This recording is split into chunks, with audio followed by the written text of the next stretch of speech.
Thank you very much, Deputy Speaker, and I rise to oppose the motion moved by the Leader of the Opposition. And in so doing, I say to the Leader of the Opposition, I will not be lectured about sexism and misogyny by this man. I will not. And the government will not be lectured about sexism and misogyny by this man.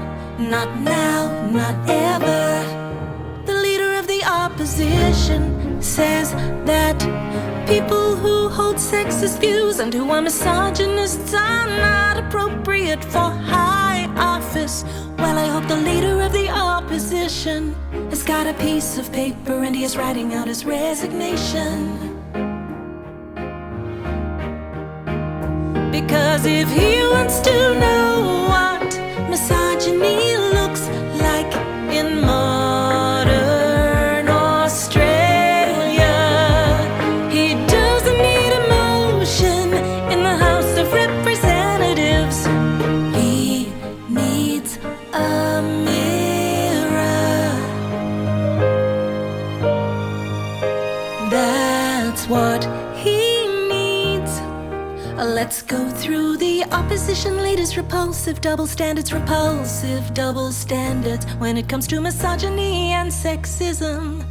Oh, you're not supposed to take seriously that the Leader of the Opposition is offended by Mr. Slipper's text messages, when this is the Leader of the Opposition who has said, and this was when he was a minister under the last government, not when he was a student, not when he was in high school, when he was a minister under the last government, he has said, and I quote, in a discussion about women being underrepresented in institutions of power in Australia, the interviewer was a man called Stavros. The Leader of the Opposition says, if it's true, Stavros, that men have more power, generally speaking, than women, is that a bad thing? And then a discussion ensues, and another person being interviewed says, I want my daughter to have as much opportunity as my son. To which the Leader of the Opposition says, yeah, I completely agree.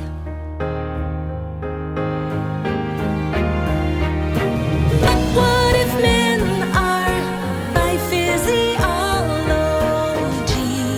or temperament more adapted to exercise authority or to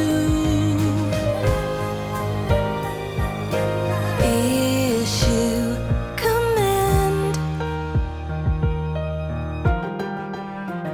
And then ensues another discussion about women's roles in modern society.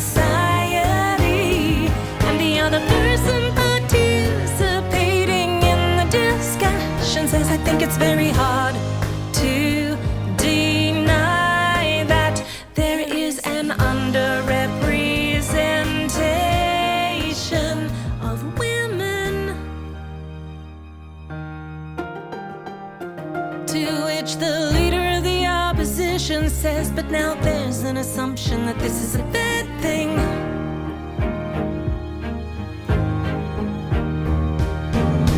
I was offended too by the sexism, by the misogyny of the Leader of the Opposition, Cat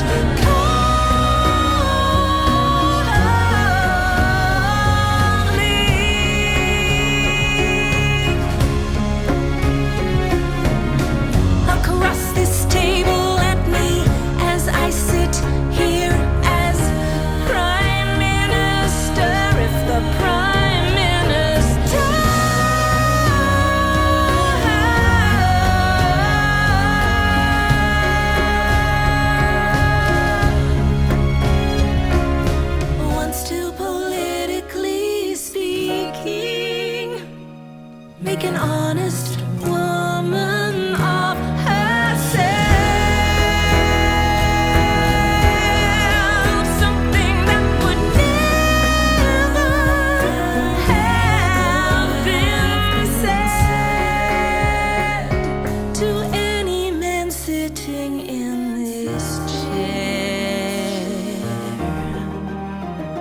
doesn't turn a hair about any of his past statements, doesn't walk into this parliament and apologize to the women of Australia, doesn't walk into this parliament and apologize